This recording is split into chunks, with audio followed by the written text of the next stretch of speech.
आइए आज हम लोग पढ़ेंगे क्लास 10 प्रश्नावली 3.2 का पहले का 5वां क्वेश्चन। तो इसमें प्रश्न में दिया निम्नलिखित रैखिक समीकरण युग्म को प्रतिस्थापन विधि से हल कीजिए।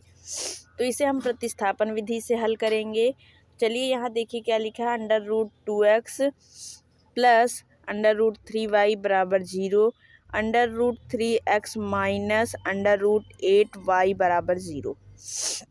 तो इसे हम प्रतिस्थापन विधि से हल करेंगे।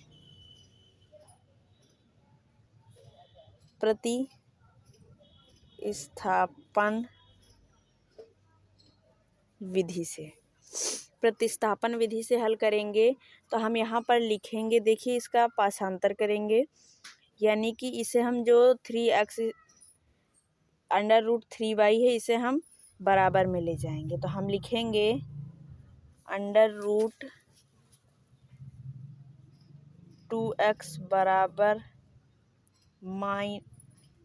ये प्लस में है, इधर जाएगा तो माइनस में हो जाएगा, माइनस √3y। और फिर इसके बाद हम करेंगे, देखिए यहाँ पर हो गया √2x बराबर -3 हो गया। तो अब यहाँ पर हम x का मान हमें निकालना है, तो हम कर देंगे यहाँ पर x बराबर -√3y बटे √2। तो ये हो गया था हमारा पहला समीकरण, और ये हो गया था हमारा दूसरा समीकरण, और ये हो जाएगा हमारा तीसरा समीकरण। तो अब हमें ज्ञात करना है चौथा समीकरण। तो चौथा समीकरण हम दूसरे समीकरण से ज्ञात करेंगे। तो हम लिख देंगे पहले √3x बराबर में, ये प्लस माइनस में इधर जाएगा तो प्लस में हो जाएगा, तो हम लिखेंगे √8y। फिर करेंगे हम x बराबर √8y बटे में √3। ये हो गया हमारा चौथा समीकरण। 4 समीकरण हमारे हल हो गए। अब हम समीकरण चाहे 3 का मान 4 में रख दें और फिर समीकरण 4 का मान 3 में रख दें। चलिए हम हल करते हैं। अब हम समीकरण 3 का मान समीकरण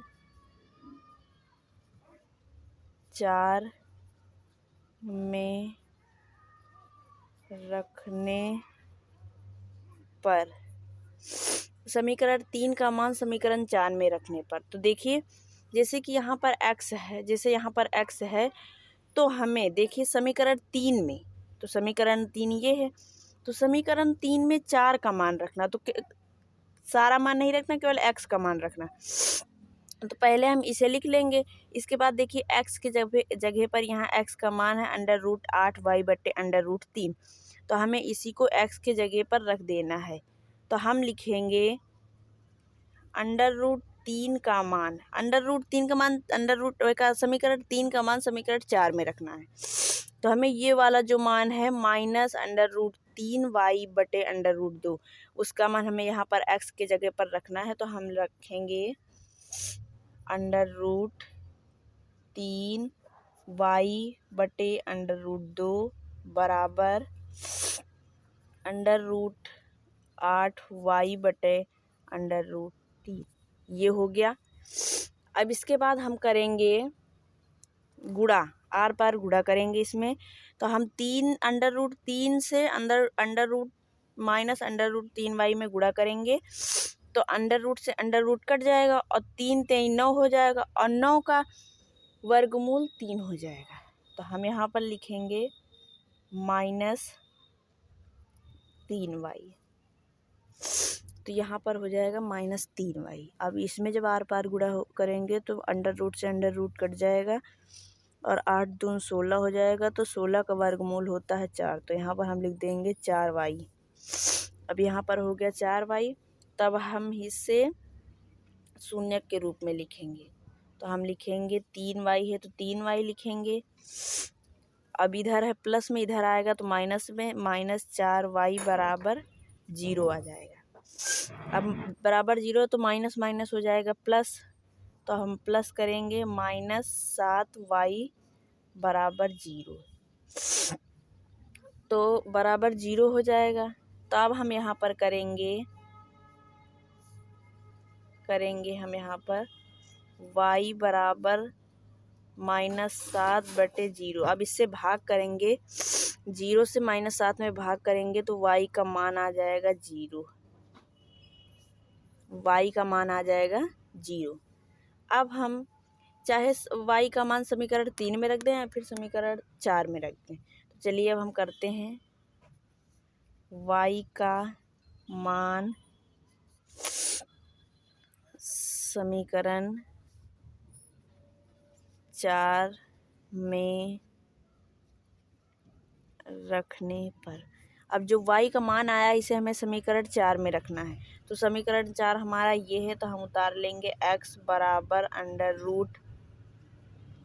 √8y/√3। तो अब यहाँ पर जो y है वहीं पर हमें y का मान रखना है, जहाँ पर y है वहीं पर y का मान हमें 0 रखना है।